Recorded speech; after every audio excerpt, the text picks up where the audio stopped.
साफ जाहिर हो रहा है कि जब मैं 23 महीने तक भारतीय जनता पार्टी के अंदर था तब तो महेंद्र मालवीय बढ़िया था और अपने आप ही ये कह रहा था कि आने वाले समय में भारतीय जनता पार्टी का उदयपुर डिवीजन का नेता होगा। लेकिन सरकार इस क्षेत्र के विकास के लिए कोई काम नहीं कर पाई। 2 बजट मैंने देख लिया, जो बजट में घोषणाएं की वही पूरी नहीं हो रही है। और अभी ये जो पुल अधूरा पड़ा है दिख रहा है, पाटिया का पुल हमने थोड़ा मंजूर किया था, उसका कोई नामो निशान नहीं है। उधर बोहदरा का पुल, इसका नामो निशान नहीं है।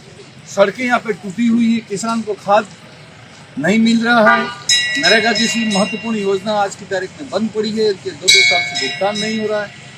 तो मैंने इन तमाम चीज़ों को देखते हुए मैंने कहा कि ये कांग्रेस ही इस काम को पूरा कर सकती है। मैंने पार्टी छोड़ दी और मुझे ये उम्मीद नहीं थी कि राजस्थान के मुख्यमंत्री जी को मैं अच्छा समझता था और प्रदेश अध्यक्ष को भी मैं अच्छा समझता था कि बहुत सरल स्वभाव के और विकास करने वाले व्यक्ति हैं। लेकिन 2 दिन के अंदर में तो वहाँ ज्वाइन करके आया, मतलब नेताओं से बात करके आया, अपने घर नहीं पहुंचा। उससे पहले तो मेरे घर पे CID-CB वाले पहुंच गए।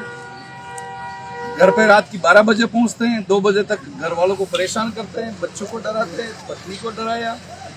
और फिर कल दिन भर कभी तो बागी तरफ पंप पे जा रहे हैं, कभी कनिजरा पंप पे जा रहे हैं।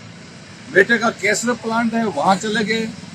लेकिन जाए इसकी कोई बात नहीं है। आज पेपर से ये खुलासा हुआ कि जहां गए थे वहां पर उन्होंने या तो कोई पाया ही नहीं, कुछ था ही नहीं वहां पे कुछ। और मैं पंप का मालिक तो मैं हूँ, बेटा तो है नहीं। और 40 साल से मैं राजनीति कर रहा हूँ, मेरे मन में कभी भी कोई दुर्भावना आज तक नहीं आई है। और पेट्रोल पंप के अंदर तो मैं कभी जाता हूँ कभी नहीं जाता हूँ। आजकल तमाम चीज़ ऑनलाइन है, यहाँ तक कि हमारा कमीशन का पैसा आता है वो चेक से आता है, वो भी ऑनलाइन आता है। तो किस तरह से इस पेट्रोल पंप के ऊपर भ्रष्टाचार हो गई, मुझे कोई समझ में नहीं आएगा। और इसलिए मैं ये बात कह सकता हूँ कि भारतीय जनता पार्टी ये दुर्भावना से इस कार्रवाई को कर रही है, इसलिए कि जनता के साथ में खिलवाड़ कर रही है। ये मैं इस वक्त कभी कह सकता हूँ। देखो, हमारे रंधावा साहब इंचार्ज जनरल सेक्रेटरी आदरणीय डोटासरा साहब, आदरणीय हमारे जूली जी, अशोक गहलोत साहब, CP जोशी जी और पार्टी के तमाम नेता, इन्होंने अपना प्रस्ताव, मेरा ऐसा मानना है कि अखिल भारतीय कांग्रेस कमेटी को भेज दिया है। जब भी वहां से मेरे लिए हरी झंडी आएगी, सैकड़ों हजारों कार्यकर्ताओं के साथ के अंदर कांग्रेस पार्टी के अंदर प्रवेश करूंगा।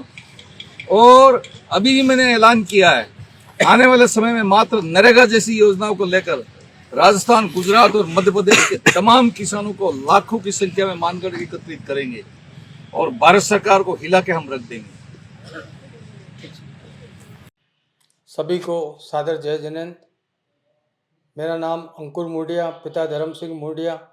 मैं ओसवाल सभा में कार्य परिषद पर खड़ा हुआ हूं संजय भंडारी की टीम से। मेरा बैलेट नंबर है 2।